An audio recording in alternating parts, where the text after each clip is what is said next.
One.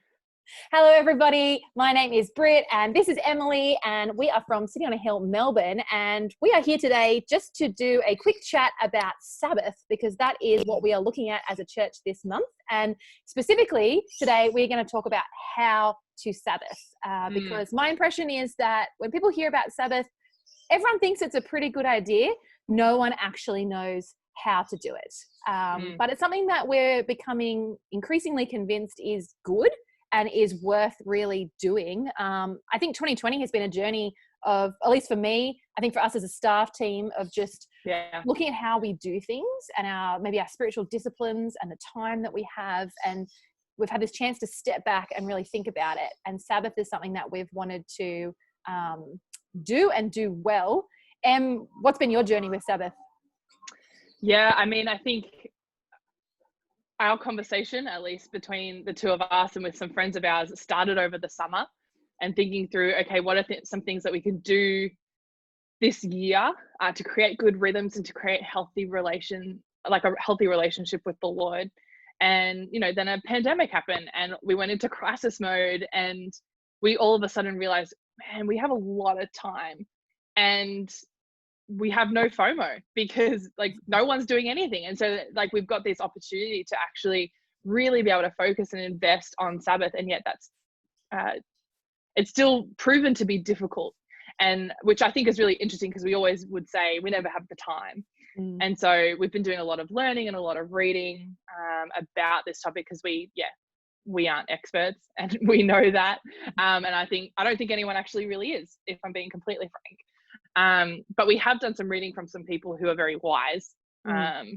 And there's one book in particular that we have been reading, Emotionally Healthy Leader, by Pete Scazzero.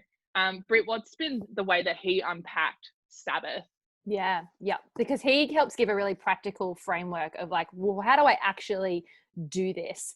And he basically has a 4-part framework. So the first one is you stop. Essentially, Sabbath is a command to stop work. So it's a don't. Here's what you don't do, which is actually really freeing, because there's lots that you then can do. So you stop work, which is an acknowledgement that, I can stop because God doesn't. And the world's going to be okay if I stop. And we're talking about work in an all-encompassing way here. So not just paid employment, but this means stopping from anything that is work for you, which is often errands and housework and things like that. So first off, you stop. The second is, well, then what do you replace? If you've stopped something, what do you start? What do you do? And the answer is rest.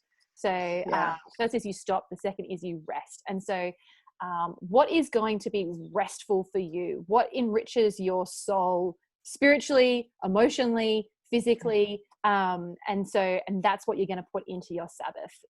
So it is that stopping, resting, unwinding. And then the next thing he's got is, and I love this one, delight. So what makes your soul sing? What fills you with a sense of awe and wonder? I mean, God has given us so many good things to delight in. And so what are the things in your life that bring you that real joy? And then you put those into your Sabbath, which is really good news. This is why Sabbath is a good thing. It's full of delight. And the fourth one, which I think is most important that he has, I don't really know why he puts it last, but I think maybe it should be first. And that is contemplate. And that's because the Sabbath it's for God. It's a spiritual discipline to make us more connected to him. It's a holy day. And so first and foremost, we spend our time contemplating and thinking about him. And so what will allow you to really dwell in the presence of God and to dwell on him. And so that obviously is your, it's reading your Bible and it's praying, but there's also a whole myriad of ways which might really help you to contemplate God. So that's Pete's, we talk about it like he's our best friend, Pete. That's Pete's framework. And I think that's a really helpful, practical how to Sabbath.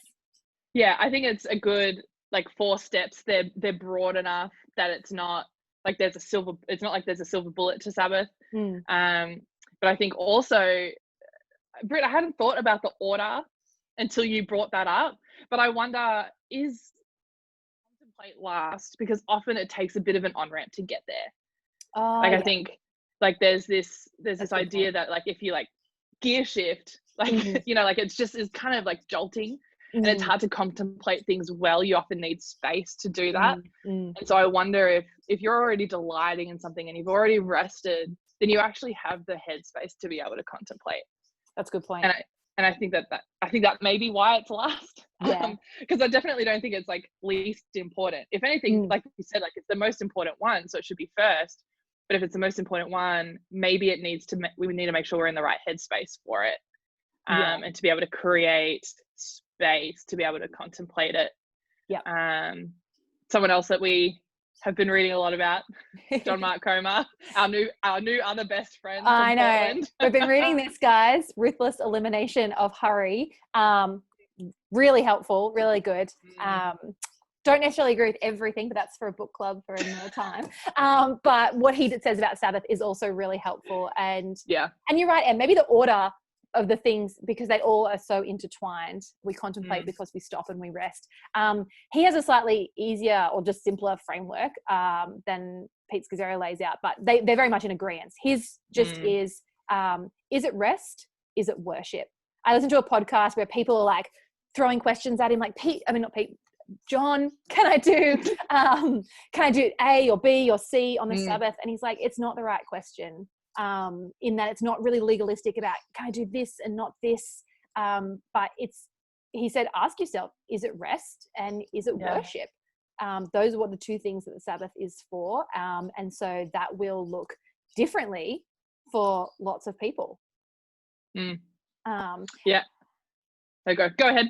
Sorry. No, I was going to throw to you and say, Em, what does Sabbath, can you maybe give us an example? Like what do you think Sabbath looks like for you, or what have you kind of learned from other people about what Sabbath can look like? Yeah, I think one of the most helpful things that I've learned about Sabbath is that it's a practice. And so I'm not going to nail it on the first go. And it's not going to look exactly the same each time either. Which I think is kind of good. Like just kind of thinking about it right now, if every time I hung out with like you, Britt, if every time we hung out, we did the exact same thing, like a cookie cutter, it wouldn't actually be that fun after a while. And it'd be kind of like, oh, okay. And that's not to say that, we're going to stop our batchy dates or anything like that. But I think, like it's going to shift and it's going to change. And so should our time with the Lord, especially with him. And I think what Pete says is really helpful because it's broad enough, to be able to cover all personality types. Raging extroverts or loud introverts, it helps out, and I'm really creative, and the thought of being able to sit for hours on end and we'll be able to work on a project without like, oh, but I need to hurry up to go to this or to get this done. It's really freeing, and often so good for my soul of just being like, I am creating just like my creator God.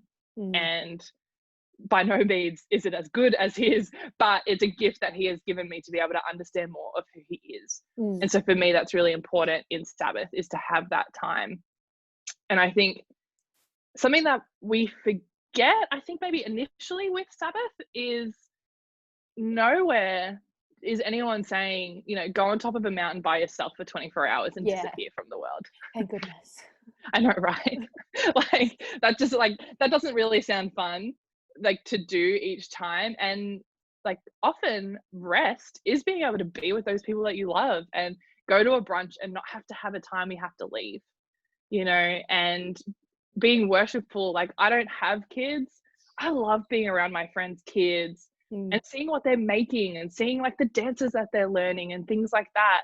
Like that might not be restful for mum and dad because they're there all the time, but it's actually really restful for me because I'm getting to understand more of who God is through these kids. And so I think helpfully and maybe stressfully for some people, there isn't a tick box for it. Like there isn't it has to look like this for it to be productive or to be extra holy or to be exactly what God says it is, because God doesn't actually tell us what it is besides it's rest and it's worship. And like, what a gift to have a God who says, this is something I want to give you. This isn't something you have to do, but it's something you get to do. And so what we do with that time is between us and the Lord. I think what's helpful though is there are different guidelines to help us be able to focus on him that aren't unique person to person. And I know, Britt, you've done some thinking about what those are, and you've done some like research with friends and what they think they are. What has come up for you when you've been thinking about guidelines? Because I think a big question for me was, how do we maintain this? Because again, we said everyone thinks this is a great idea, but I haven't actually been able to find many people who have here's how we do it. I put it on my Instagram. I'm like, who out there Sabbaths? And lots of people were like, I really want to, but I'm not sure how to do it. Or I tried it, but I wasn't able to maintain it.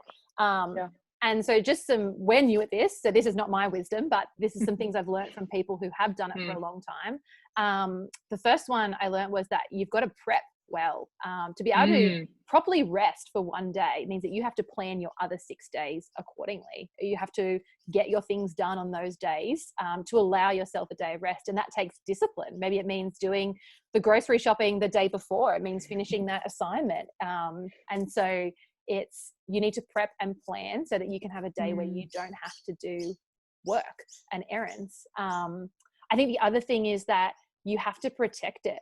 It seems like you've got to be this is countercultural. And so it's going to not necessarily come naturally or easily, which means you have to be ready to put boundaries in place around it, to say no to things. And they might be good things, but you need to be ready to say no to things because you're saying yes to something that you think is more beneficial for your spiritual health, for your relationship with God, for your relationship with others. And so what actually is required is a no. So yeah, I've known people who it's just known that Saturday or Sunday is their Sabbath day. And so they won't go to certain things on that day, not because they don't love us, but because they are protecting their Sabbath and it's really of really high value to them. I think another one I heard was just start small. If this seems overwhelming, the thought of a 24-hour period, then just set aside a couple of hours to begin with. I said you won't get the full experience, but if this is better to start somewhere than just to be so overwhelmed and start nowhere. And I think a final one that it's hard is thinking about our relationship with technology, particularly our phones, because to connect with God, I think requires a disconnection potentially from the world. And I think for us, and to be still and to be silent and you need to remove potentially distraction. I know what we've discussed this, and what are your thoughts? Yeah, I think that's a really tricky one, especially right now for the season that we're in, for the life stage that we're in. Like, for me to turn off my phone is my disconnection from all humans except for my housemate, and there's something that actually doesn't make me necessarily restful. It's kind of like, that actually kind of makes me stressed out. I think what's a really helpful function is do not disturb. I think that was the best thing that Apple added to their iPhone whenever they added it. Just because it allows you to be in control as opposed to the other way around. And, if that means that you mute apps and mute them, what's 24 hours? I think that's okay. But like you said, starting small is important. And so maybe one day it'll be your phone's totally off and in a drawer and you're fine. A huge part of Sabbath for me is music. And so the thought of not having my phone at all is really tricky.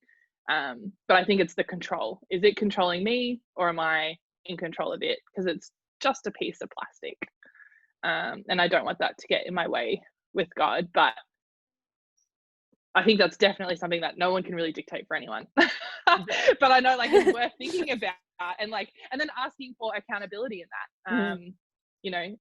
Just being able to say, hey, I'm not going to do this. If you see me posting on Instagram, or you see me the green dot on Facebook, call me out on it. Tell me about it. Let your friends know when you're Sabbathing so that they can love you and help you in it. But advice. I'm terrible at living by it. So it's I'm preaching to myself here. I think when it comes down to. So hopefully, viewers, you're getting the impression that we're still working this out very much, and we're on a journey trying to learn this new practice. And so we would love to hear from you. We'd love to hear if you've been doing Sabbath for a while, particularly how have you maintained it, and or just from anybody out there who's tried it, what does Sabbath look like for you? If you're in a different season to us too, maybe you are a parent, maybe you are a student, maybe you're in retirement. I'd love to hear what Sabbath looks like for the different seasons, so we can learn from each other and we can encourage each other, and hopefully as a community we can do this well. We can do rest well, so that we are loving our God and that we are loving each other. So thanks for listening this far. It's been a pleasure. We could chat about this for hours, so it's just been a pleasure getting to chat this out with you. And yes, please put in the comments anything that you would like to add to this discussion. Thanks everyone. We'll see you soon. Bye.